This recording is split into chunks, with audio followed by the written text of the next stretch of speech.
Voilà pour ces messages vidéo importants. À la une également ce soir, le choix de Bernard Arnault, même si l'homme cultive le secret et la discrétion, quand le président du groupe de luxe LVMH, qui n'est autre que la première fortune du pays, adresse une demande afin d'obtenir la nationalité belge. Forcément, le symbole est fort et les questions s'imposent. D'abord, pourquoi, bien sûr? Quelles sont les raisons réelles de cette démarche? Dans un communiqué, l'industriel rejette toute idée d'exil fiscal. Caroline Thébault. L'homme le plus riche de France cherche à devenir citoyen belge. Bernard Arnault, patron du groupe de luxe LVMH, a bien fait une demande de naturalisation.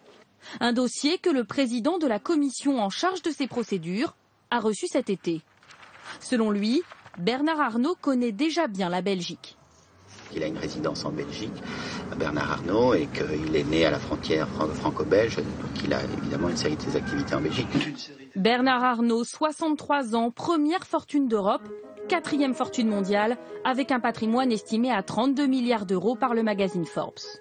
Son groupe, l'Empire LVMH, regroupe 60 marques, du vin à la mode, et revendique près de 100 000 salariés dans le monde. Le principal intéressé confirme cette demande de naturalisation, mais pas question d'exil fiscal, précise son groupe dans un communiqué. Monsieur Bernard Arnault précise qu'il est et reste résident fiscal français. Son groupe privé a de nombreux investissements en Belgique et entend les développer. Selon son entourage, c'est son ami, le milliardaire belge Albert Frère, qui lui aurait conseillé de prendre la nationalité belge pour faciliter une opération sur place. Mais certains y voient plutôt une stratégie de long terme.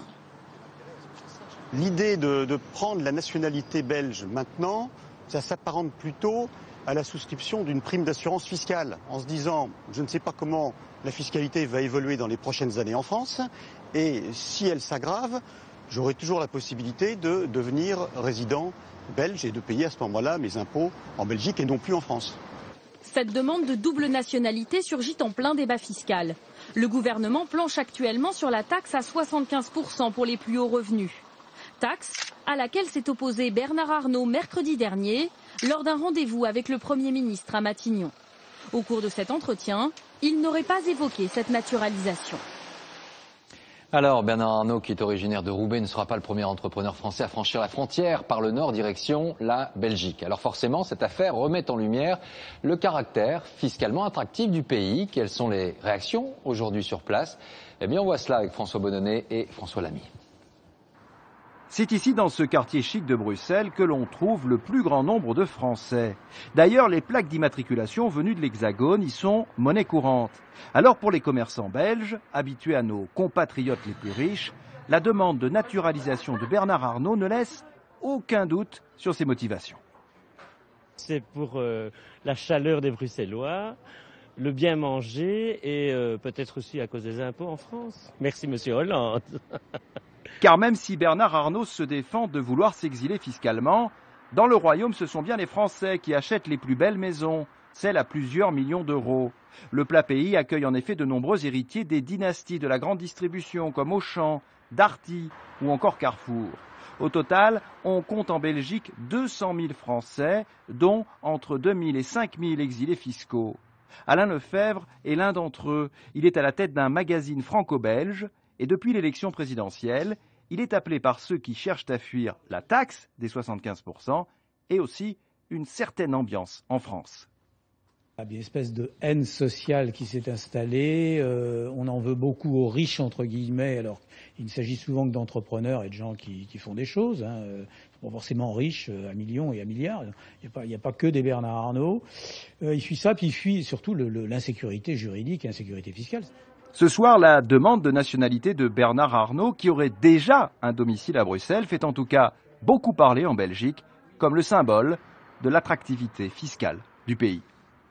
Et on retrouve à Bruxelles François Bonnonnet. François, on a donc bien lu le communiqué du président de LVMH. Alors si ce n'est pas pour des raisons fiscales, comment expliquer cette tentation de Bruxelles, si j'ose dire ?